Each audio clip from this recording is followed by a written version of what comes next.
रंजना सिलाई मशीन पर बैठी कपड़े काट रही थी। साथ ही बड़बड़ाए जा रही थी, उफ, ये कैंची तो काम ही नहीं कर रही। इतना भर कपड़ा काटने में ही उंगलियां दुखने लगी। पता नहीं वो सोहन ग्राइंडिंग वाला कहाँ चला गया। हर महीने आया करता था तो कॉलोनी भर के लोगों के चाकू कैंचियों पर धार चढ़ाकर जाता था, वो भी चंद पैसों में। सोहन एक ग्राइंडिंग करने वाला यही कोई 20-25 साल का एक युवक था, बहुत ही मेहनती और मधुरभाषी। चेहरे पे उसके हमेशा पसीने की बूंदें झिलमिलाती रहती थी, लेकिन साथ ही मुस्कुराहट भी खिली रहती थी। जब भी वो कॉलोनी में आता, किसी पेड़ के नीचे अपनी विशेष प्रकार की साइकिल को स्टैंड पर खड़ा करता, जिसमें एक पत्थर की ग्राइंडिंग व्हील लगी हुई थी, और सीट पे बैठ के पैडल चला के घुमाते हुए पत्थर की व्हील पर रगड़ रगड़ के चाकू और कैंचियों की धार तेज कर देता था।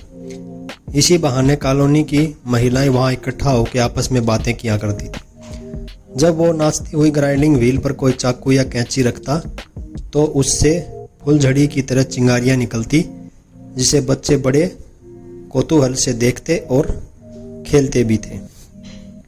फिर वो बड़े ध्यान से उलट पुलट कर चाकू को देखता और संतुष्ट हो जाने के बाद कहता, लो मैम साहब, इतनी अच्छी धार रखी है कि बिल्कुल नए जैसा हो गया है।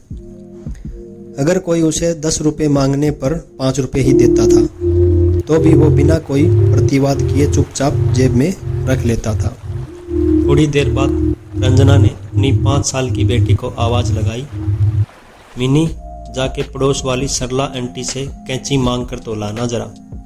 पता नहीं ये सोहन कितने दिनों बाद कॉलोनी में आएगा।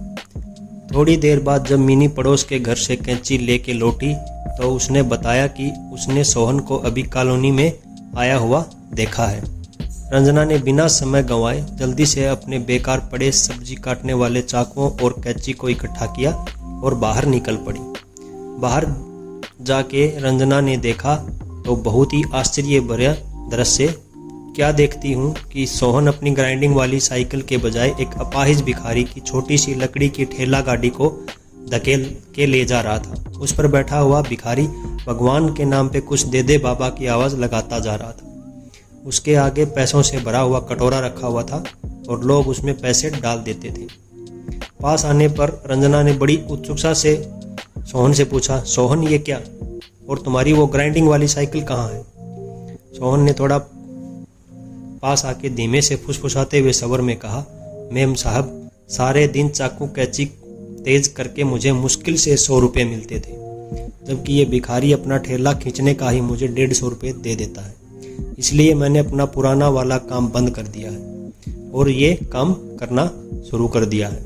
रंजना हैरत से मोहन को दूर तक भिखारी की ठेला गाड़ी ले जाते हुए देखती रही और सोचती रही, एक भला इंसान जो कल तक किसी सृजनात्मक कार्य से जुड़ा हुआ समाज को अपना योगदान दे रहा था और आज हमारे ही सामाजिक व्यवस्था द्वारा भ्रष्ट कर दिया गया। दोस्तों, इस कहानी से हमें शिक्षा मिलती है कि हम अनायास ये एक भिखारी को उसकी आवश्यकता से अधिक पैसे दे डालते हैं, लेकिन एक मेहनतकश इंसान को उसकी श्रम का मूल्य देने में संकोच करने लगते हैं। हमें जो व्यक्ति मेहनत करता है उस व्यक्ति को जितना उसका श्रम का पैसा बनता है उतना हमें देना चाहिए, जिससे कि उसकी खुददारी और हमारी मानवता दोनों शर्मिंदा होने से बचें।